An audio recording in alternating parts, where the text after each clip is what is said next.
ең үздік мамандар келу керек. Сонда бізде болашақ жақсы инженерлер шығады. 4126 кәсіпорынмен тығыз байланыста жұмыс жасап келеміз. Болашақ Стив Джобстер шығады бізде. Тұңғыш мамандарға үлкен акцент жасады. Мақсат қазіргі заман талабына сай маман дайындау, осы жолдағы керемет стратегиялық жоба деп айтсақ болатын шығар.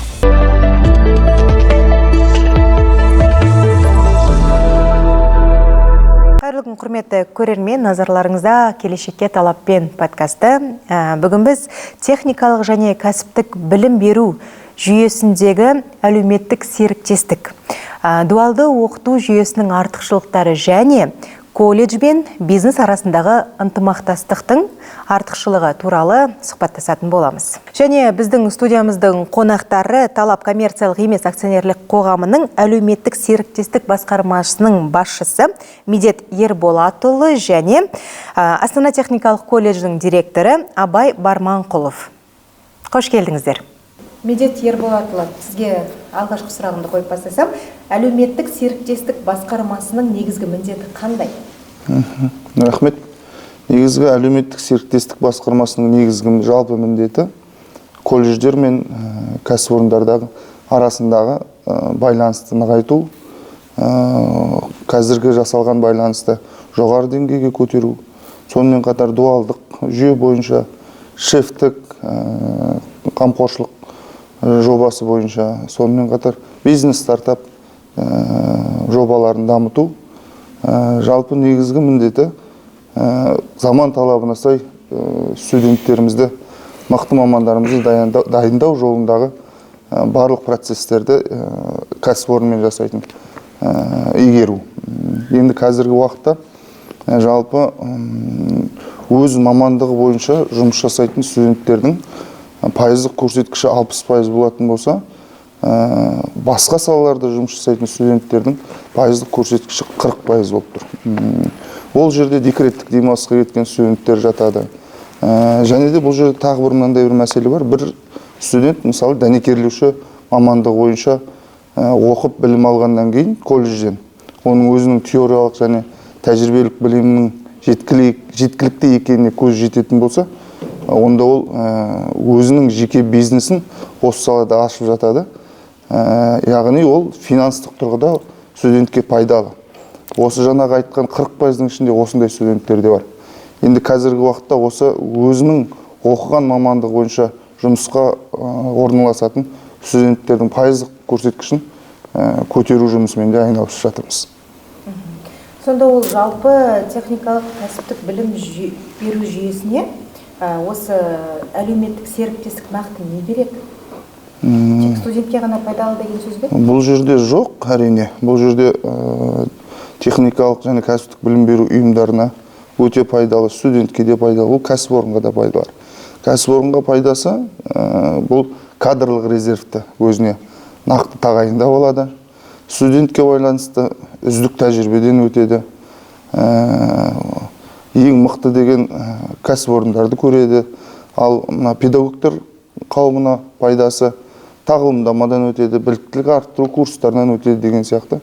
Ол жерде жалпы білім беру ұйымдарына материалдық техникалық базасын нығайтуға, заманауи зертханалармен жабдықтауға, сонымен қатар жаңа технологиялар мен инновацияларды енгізуге мүмкіндіктер береді. Жалпы енді бүгінде мысалы колледждермен тығыз байланыста қандай әлеуметтік серіктестер бар? Яғни талап ұйымы жұмыс істейтін мысалы халықаралық серіктестеріміз бар ма? Иә, әрине, қазір енді 18.000-ға жуық әлеуметтік серіктестермен біздің еліміздегі колледждер тығыз байланыста жұмыс жасап жатыр. Айта кететін болсақ, KidsGo компаниясын айтуға болады. Бұл әлемдік деңгейдегі Қытайдың компаниясы. Осы Алла бұйыртып отырса, алдағы уақытта елімізде жасанды интеллект бойынша үлкен зертхана ашқалы жатыр. Сонымен қатар Дахуа компаниясын айтуға болады. Ол да әлемдік деңгейде жұмыс жасап жатқан Қытай компаниясы. Тыпыл компаниясын айтуға болады.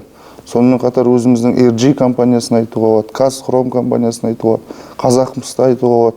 Сол сияқты көптеген компаниялармен тығыз байланыста колледждеріміз қазіргі уақытта жақсы жұмыс деңгейін көрсетіп жатыр. Осы орайда сізден де сұрайыншы, сіздің колледж қандай әлеуметтік серіктестермен қазір тығыз байланыста жұмыс істейді және ол не беріп жатыр?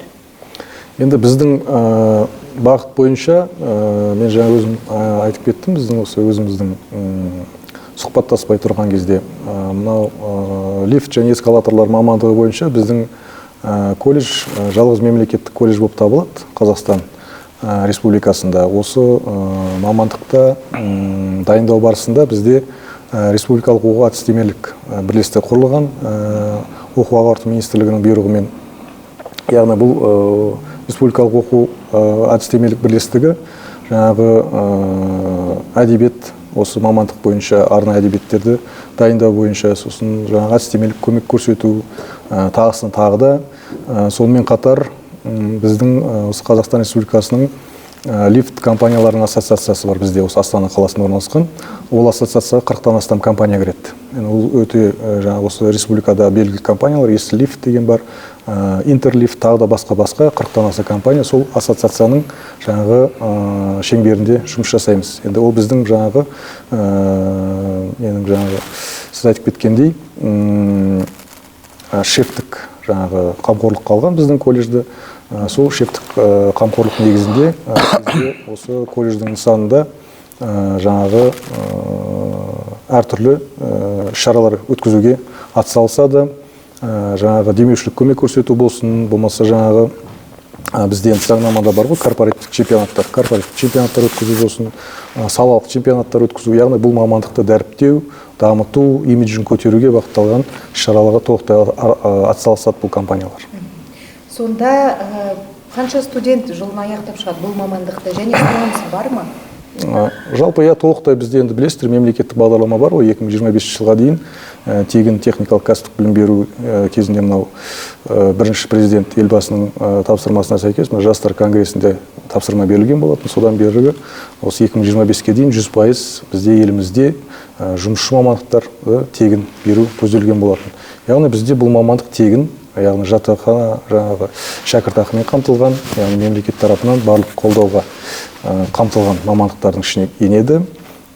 Колледж жалпы орта есеппен 200-250-ге жуық бала бітіріп шығады. Соның 30% осы мамандық бойынша. Және өзге де қандай мамандықтар бар сіздерде колледжде? Бірнеше бағыт бойынша дайындаймыз. Қазіргі енді өзіміз заманауи талаптарға сәйкес былтыр енді жұмысшы мамандықтар жылы аясында біз мынау оператор бағдарламашы мамандығын ашқан болатынбыз. Енді білесіздер, IT саласы, қазір жасанды интеллект дамыту, президенттік тапсырмасы бар, жаңа цифрландыру деген сияқты өндірісті өнеркәсіпті осы бағытта.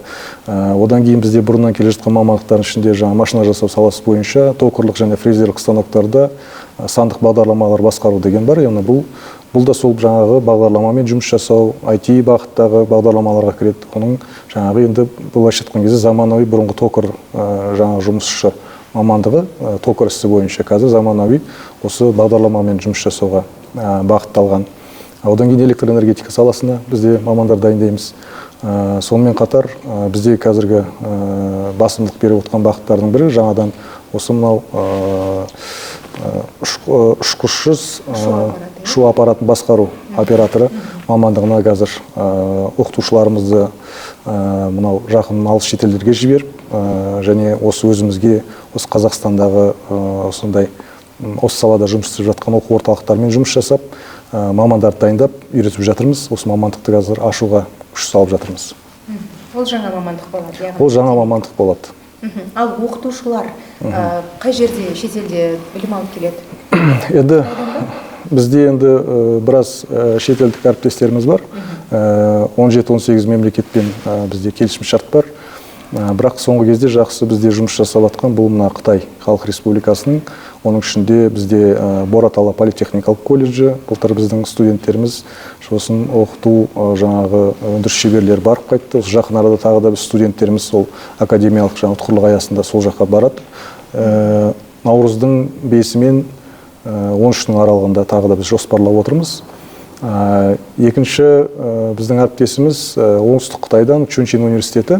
Бұл Чунчин университеті бұл дүниежүзілік жаңағы QS-тегі рейтингтік университеттердің қатарына кіреді. Яғни бұл жаңағы өте ғылыми технологияларға негізделген оқу бағдарламалары дамыған, білім ордаларының бірі Қытайдағы. Олармен де жұмыс жасап жатырмыз. Бұл электромобильдердің, жаңа бізден де айттым ғой, электриктер дайындаймыз деп. Сол электриктер мамандығының ішінде электромобильдердің аккумуляторларын, жаңа құрылғыларын жөндеу, соларға жаңағы көмек көрсету, эксплуатация дейміз ғой. Сол мамандықты қазір игеріп жатырмыз. Қытайға әріптестік. Жаңа бір сөзіңізде айтып кеттіңіз, шефтік қамқорлық деп. Мен сізден де сұрап өтсем, Медет мырза, шефтік қамқорлық сол ұғымды дұрыстап түсіндіріп берсек біздің көрермендерге. Түсінікті. Жалпы енді кәсіпорындардың техникалық және кәсіптік білім беру ұйымдарына қамқорлық жасауы бұл мына біздің студенттеріміздің қабілетін арттыру үшін, жаңа заман талабына сай маман болу үшін арнайы дайындалған серіктестік. Жалпы шефтік қамқорлық аясында 4126 кәсіпорынмен тығыз байланыста жұмыс жасап келеміз. Бірнеше 25 жылы, жұмыс мамандықтар жылы аясында? Дұрыс айтасыз. 7 есеге өсті қазіргі 25 жылда. Сонда қанша колледжге біз шефтік қамқорлық көрсетіп жатырмыз, енді осы кәсіпорындар? Жалпы барлығы 553 колледжге шефтік қамқорлық көрсетіп жатырмыз. Материалдық техникалық базаларымыз нығайды, жаңарды, жаңа заман талабына сай жасақталды. 2 миллиардқа жуық қаражат бөлінді осы жобаның аясында. Жалпы енді мақсат қазіргі заман талабына сай маман дайындау, осы жолдағы керемет стратегиялық жоба деп айтсақ болатын шығар. Енді сол кәсіп орындар колледждерге талап етеді ғой, негізі қажетті маманды дайындап беруге санын ұсынады, солай ма? Мысалы, қандай мамандықтарды сұрайды көп жағдайда, білесіздер ме? Енді мен жаңа шефтік қамқорлыққа байланысты толықтырып кетейін. Бізде енді мына заңнамалық тұрғыда шефтік қамқорлықты заңдастыру керек. Себебі бізде енді шефтік қамқорлық деген бар, әрине, дегенмен де оған жаңағы бізде нарықтық экономикада өмір сүріп жатқан мемлекет болғандықтан ол кәсіпорынның иелерінің барлығы кәсіпкерлер. Олар ең бастысы өзінің кәсіпорынның дамуын ойлайды. Солай ғой. Сондықтан кәсіпорынға өзі пайдалы жағынан. Яғни біз қазір бір жақты механизммен жұмыс істеп жатырмыз. Яғни шефтік қамқорлықтағы компанияларға, жаңа RG болсын, Казцинк болсын, басқаларға біз шығамыз, хат жазамыз, Самұрыққа шығамыз, бізге осындай көмек беріңіздер, осындай бізге анау керек, мынау керек дейміз. То есть бір жақты ғана жаңағы спонсорлық тұрғыда ғана біз көреміз ол жағдайды. Бірақ шефтік қамқорлықтың жаңағы несі, жалпы оның идеясы тереңде жатыр. Сондықтан ол компанияларға да ол тиімді болу үшін оны заңдастырып, оларға жаңағы дифференциалдық тұрғыда салықтық жеңілдіктер беру жағын қарастыруымыз керек. Сондай ол компанияларға тиімді болатындай. Мысалы, олар колледжбен жұмыс жасаса, мысалы, оларға осындай салықтан жеңілдік беріледі. Болмаса мынандай салықтан босатылады десе, бізде әрине онда бізде қазіргі халықаралық тәжірибе бар. Мысалы, бүгін Еуропалық жаңағы қордың өкілдерімен кездескен кезде осы мәселе как раз осы мәселе қозғалды. Сол кезде мен сұрақ қойдым, осындай жаңағы білім консорциумдар қалай жұмыс жасайды? Мысалы, үлкен бір компанияның төңірегінде 5 оқу орталығы болмаса колледж бірігеді. Сол жаңағы сол компанияның жаңағы бір жобасымен жұмыс жасайды. Ол жаңағы 5 оқу орнына да тиімді, компанияға тиімді. Көрдіңіз ба? И ол компанияға бір жаңағы көрсетілген бір жеңілдіктер бар мемлекет тарапынан. Сондықтан олар да қызығушылық танытады, оқу орнына да қызығушылық танытады. Көрдіңіз ба? Екі жаққа да тиімді болады. Сондықтан оны болашақта мен ойлаймын, ол мәселе шешіледі деп ойлаймын. Оны біздің депутаттар да біледі. Біз оны талай бір жұмыс тобында да көтергенбіз, депутаттармен кездескенде көтергенбіз осы мәселені шешу бойынша. Бірақ бұл бір жылда шешілетін мәселе емес. Енді уақыт өте келе бұл мәселе шешіледі. Ал енді екінші сұрағыңызға келетін болсақ, мамандықтарға байланысты. Мамандықтар енді ол әр аймақтың өзінің ерекшелігі бар, даму. Мысалы, Астана, білесіздер, бұл жерде ондай ірі үлкен өндіріс орындары жоқ. Мысалы, Павлодардағыдай, болмаса жаңағы Ақтөбедегідей, тағы да басқадағыдай. Ол жақтың өзінің жаңа үлкен алпауыт компаниялар бар. Мысалы, Ақтөбеде Қазхром дейді. Астанада индустриалды қалашық бар ғой. Оның саны аз бола ма, бәрібір? Мен айтып отқаным үлкен өндіріс орындары. Үлкен өндіріс орындары, мысалы, Астанадағы, Павлодардағы алюминий шығару заводы бар, 10 мың адам жұмыс жасайды. фосфорный ферросплавный завод бар, 15 мың адам жұмыс жасайды. ГРЭС-те бар, 8 мың адам жұмыс жасайды. Мысалы, енді орта есеппен мен енді шатасуым мүмкін, бірақ енді сондай үлкен ауқымды алпауыт кәсіпорындар. Ал Астананың енді бұл жердегі даму жаңағы несі үлгісі, бұл жерде енді сервис саласы, қызмет көрсету тағы да соған бағытталған, бірақ дегенмен де бізде де жоқ емес компаниялар бар. Мысалы, Локомотивті, Тальго төңірегінде, көлік логистика саласында, соларды жабдықтау құралғы деген сияқты дегенмен де.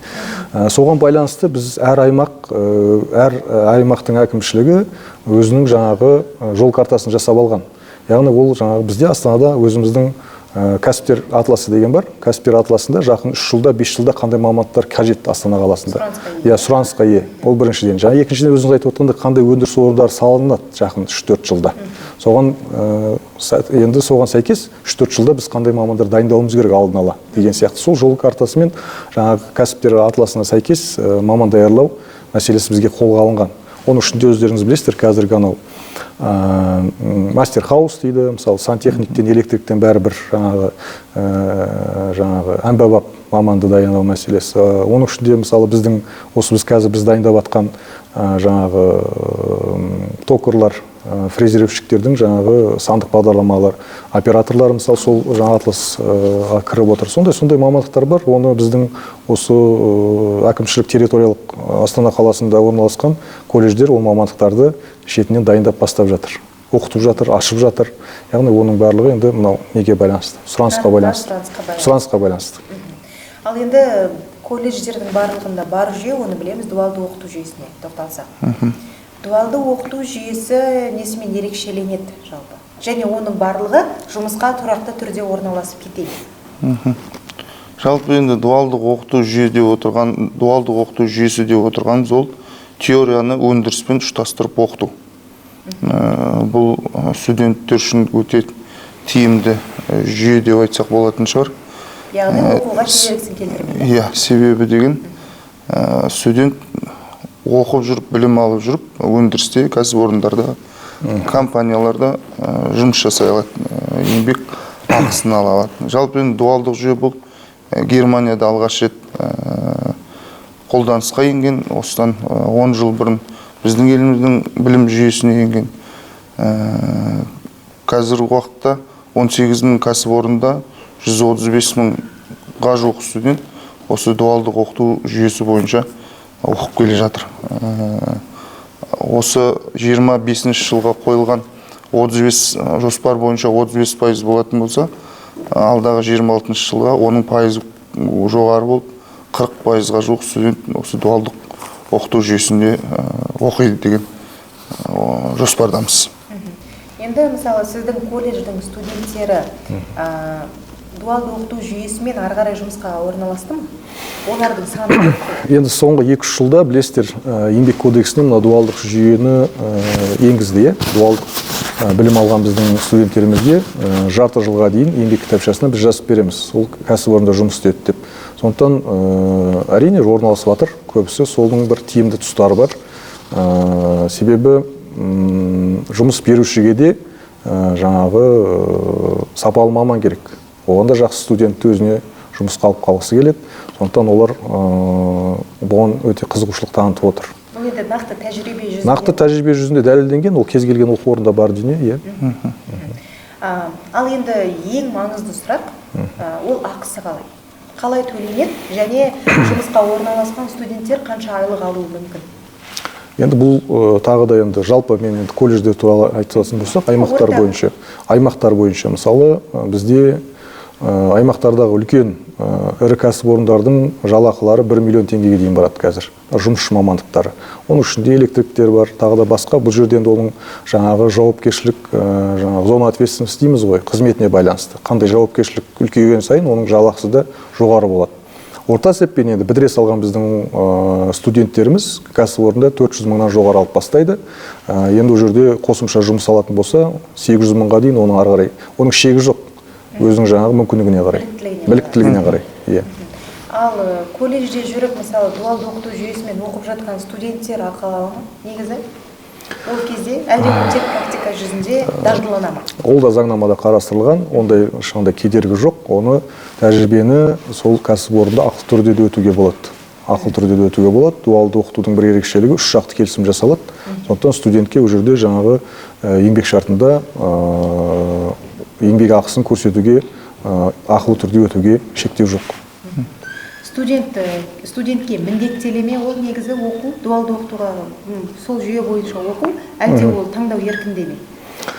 Енді білесіздер, 22 жылдан бастап бізде колледждерге академиялық еркіндік берілді ғой.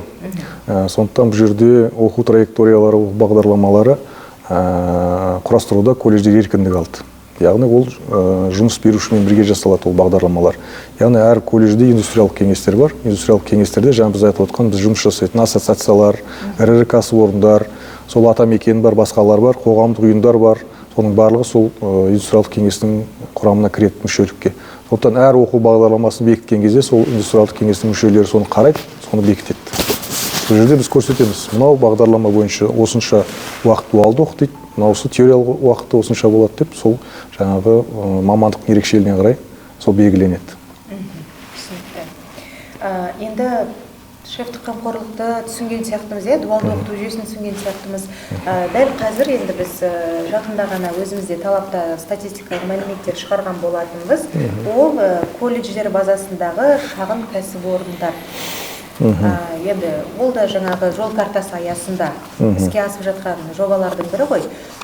Шағын кәсіпорындар, сіз айтып өтсеңіз, негізгі саны қандай, қай жылдан бастап ашылып жатыр?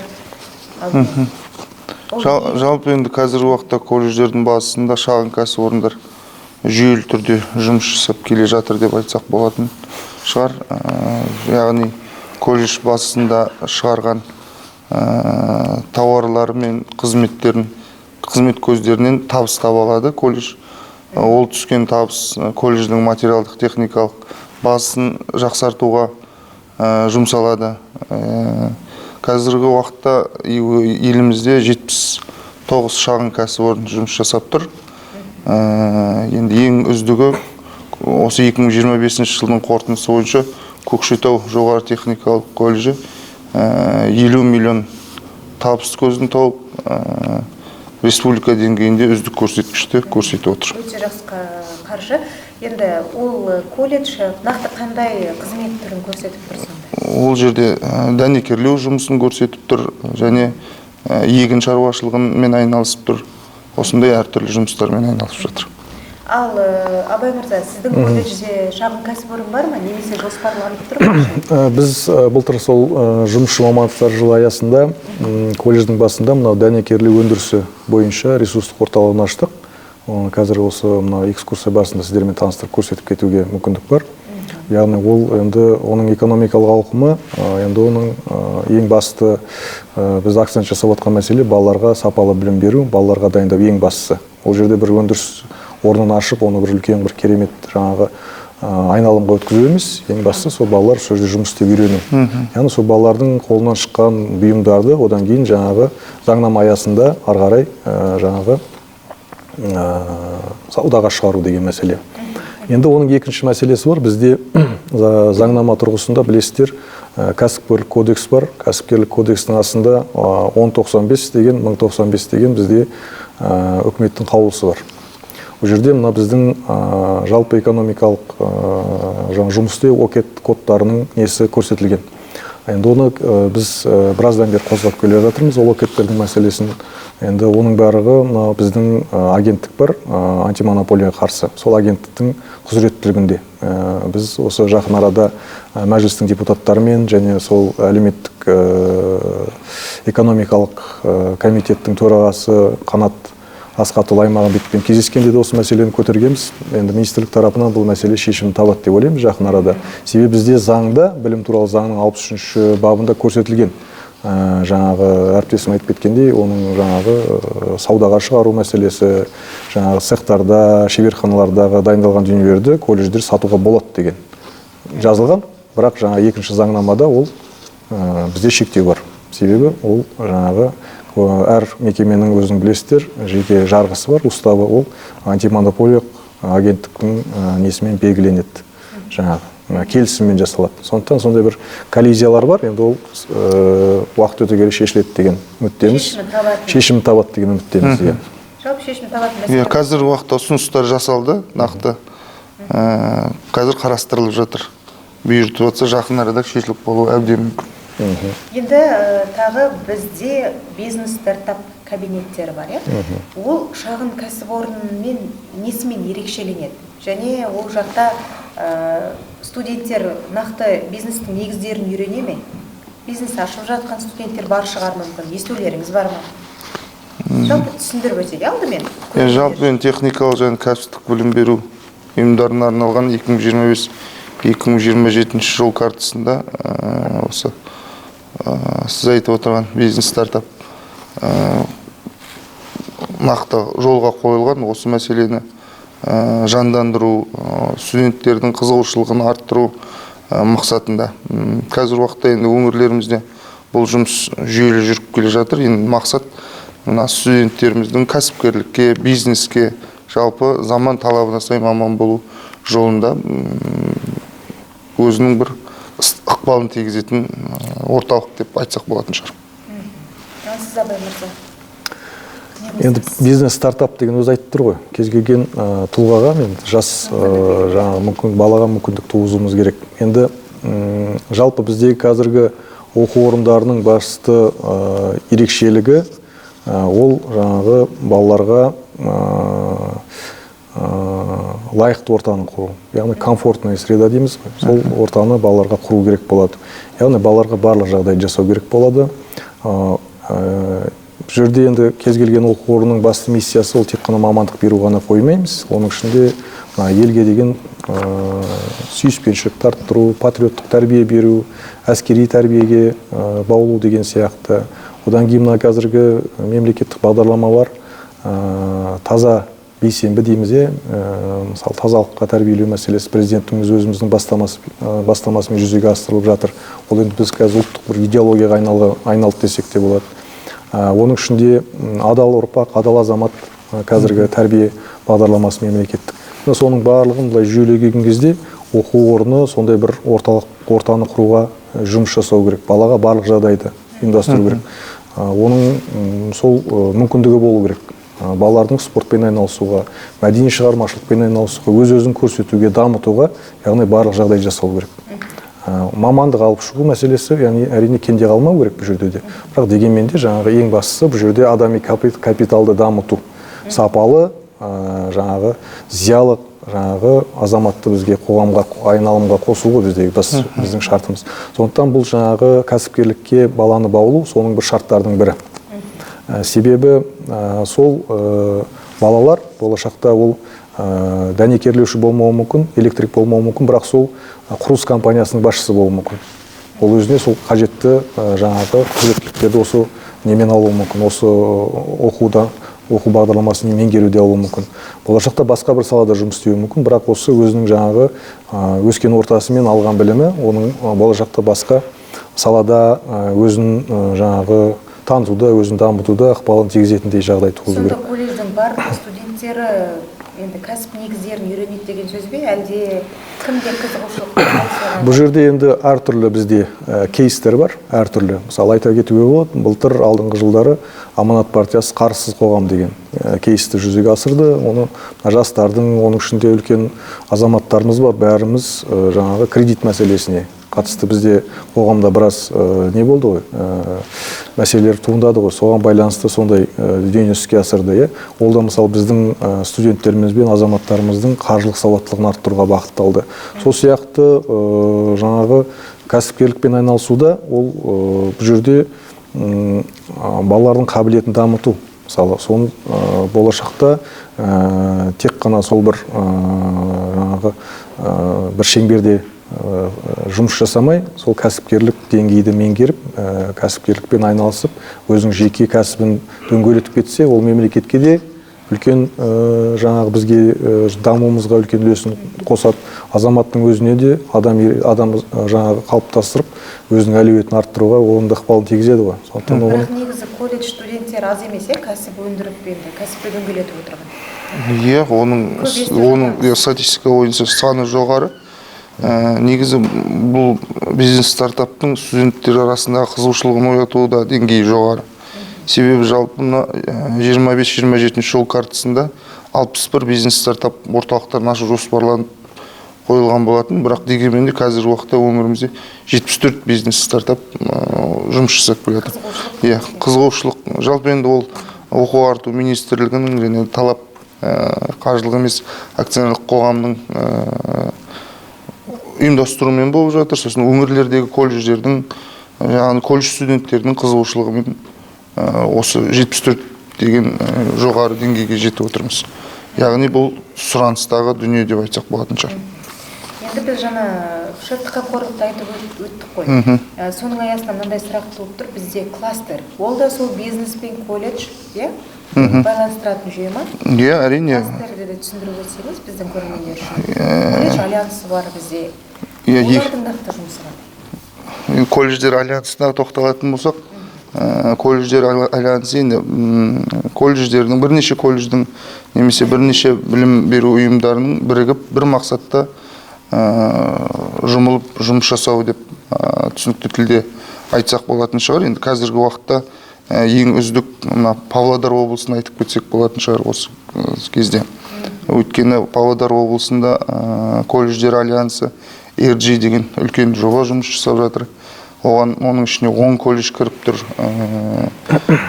Осы 25 жылдың қорытындысы бойынша соның ішінде 2 колледжге 574 миллион қаражат бөлініп, дамуына, заманауи зертханалармен қамтамасыз етуіне мүмкіндік алды. Және де сонымен қатар тағы 2 колледжімізге 146 миллион қосымша қаржы бөлініп, материалдық техникалық базасын жаңартып алды деп айтсақ болады. Енді бұл жобаның аясында 2,5 санындағы студенттер жұмыспен қамтылып отыр. Бұл да бізге өте тиімділігін алып келді. Колледж студенттердің жұмыспен қамту деңгейі жоғары. Өйткені олар дайын маман ғой. Иә, солай айтсақ болады. Ал жаңағы кластерге тоқталсаңыз? Кластерге тоқталатын болсақ, қазір енді осы мәселе біздің осы басқарманың негізгі жұмыстарының бірі болып саналады. Өйткені жол картасындағы 11-ші қағидада нақты осы кластерлі ашу, кластердің дамыту деген мәселелер үлкен жолға қойған. Енді алғаш болып жалпы республикамызда Ақтөбе облысында Хромтау тау-кен жоғары техникалық колледжі ашқан болатын. Олардың негізгі серіктестері ДГОК компаниясы және Қазхром акционерлік қоғамының филиалдары. Енді осы жылға тағы да 4 немесе 5 жоба дайындап отырмыз. Яғни олар нақты қажетті мамандар дайындайды ғой өндіріске. Иә. Студентке қолдау қамту әдетте. Жалпы алдағы жылдары әлеуметтік серіктестікті дамытуда қандай басымдық беріледі? Осы сұрақ аясында. Енді жаңағы осы сұхбат барысында ағайымызда көп дүниелерге тоқтала кетті. Осы дүниелердің барлығы негізі жасап жатырғанымыз осы біздің студенттеріміздің мықты маман болу үшін, студенттердің жан-жақты даму үшін жасалып отырған жобалар.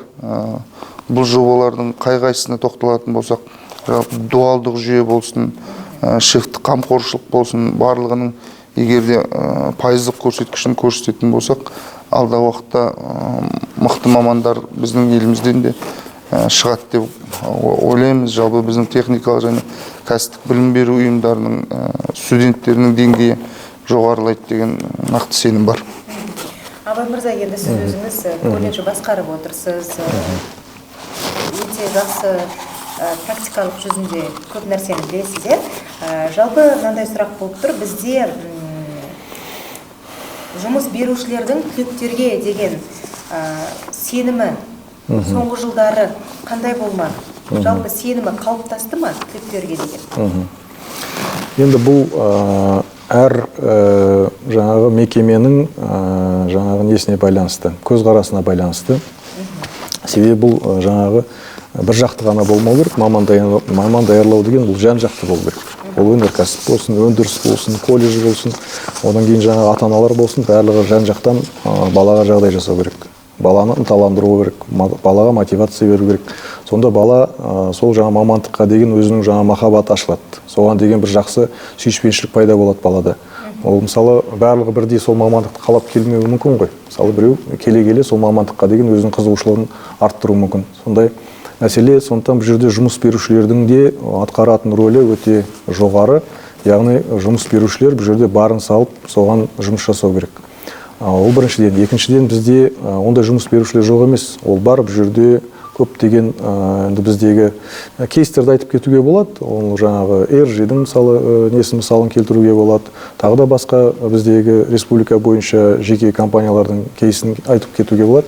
Бірақ мүлде мақсат бұл жерде сол компаниялардың басында отырған кісілердің сол жаңағы осы білім саласына деген техникалық кәсіптік білім саласын дамытуға деген көзқарасының түзу болғандығы. Сол болашақта соның болжамына сәйкес өзіне мамандар даярлау мәселесі деген сияқты. Оны мысалы түсініп, оған жұмыс жасап жатқан компаниялар, жаңа айтып кеттіңіз ғой өзіңіз, сондай компаниялар бізде баршылық. Яғни олардың барлығы осы сапалы білімді қалыптастыруға атсалысып жатыр. Сондықтан әрине олар өздері атсалыспаса, олар өздері соған қолдау көрсетпесе, оларға қайдан дайын маман болады. Сондықтан оны бізде айтып келе жатырмыз.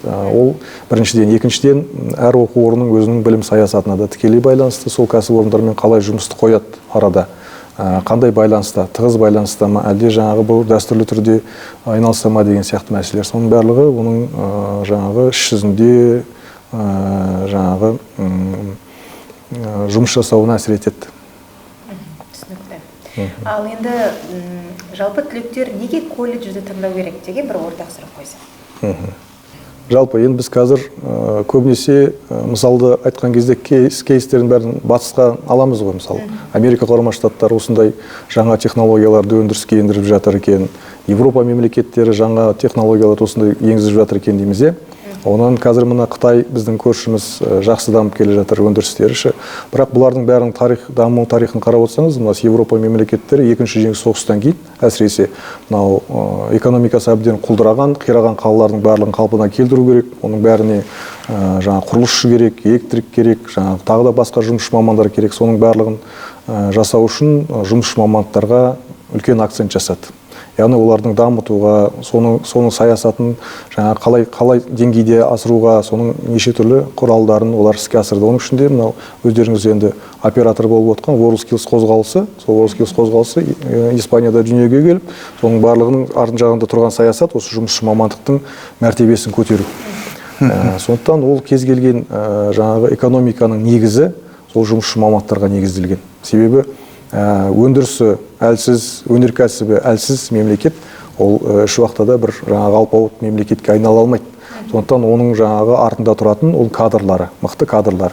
Сондықтан ол президентіміздің де әр жолдауында айтып келе жатқан мәселе осы техникалық мамандарды көбейту керек, техникалық оқу орындарын көбейту керек деген сияқты. Біздің қазақтардан техникалық инженерлер шығу керек, Илон Масктер шығу керек деп ол кісі әр несінде айтып отырады, жолдауларын өздеріңіз білесіздер.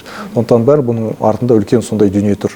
Сондықтан оны Европа мемлекеттері де, Қытай да, басқа да бәрі сондықтан түсінеді, соған акцент жасайды, сол жаңағы саланы дамытуға барынша күш салады. Себебі сол жаңағы, былайша айтқан кезде, сол ұстап тұратын негізі сол мамандарға негізделетін түсінеді. Сондықтан бізде соған жұмыс жасауымыз керек. Сол үшін колледжге жақсы жаңа студенттерді біз алып келуіміз керек, соны дайындауымыз керек. Себебі жаңағы себебі жаңағы сұхбаттың басында айтып кеттік қой, колледжге жаңағы оқи алмаған емес, колледжге ең мықты балалар келу керек. Мықты, ең үздік мамандар келу керек. Сонда бізде болашақ жақсы инженерлер шығады. Болашақ Стив Джобстер шығады бізде. Болашақ сол жаңағы Билл Гейтстер шығады. Себебі біз соған барынша жұмыс жасауымыз керек, соны үгіттеуіміз керек, насихаттауымыз керек. Соған біз барынша атсалысуымыз керек. Өзекті тақырыпты талқылаған сияқтымыз. Сіздермен бірге уақыт бөліп келгендеріңізге көп рахмет. Рахмет сіздерге де, сәттілік. Әлеуметтік серіктестік арқылы студенттер нақты тәжірибе жинақтап, жұмыс берушілер өздеріне қажетті кадр даярлайды.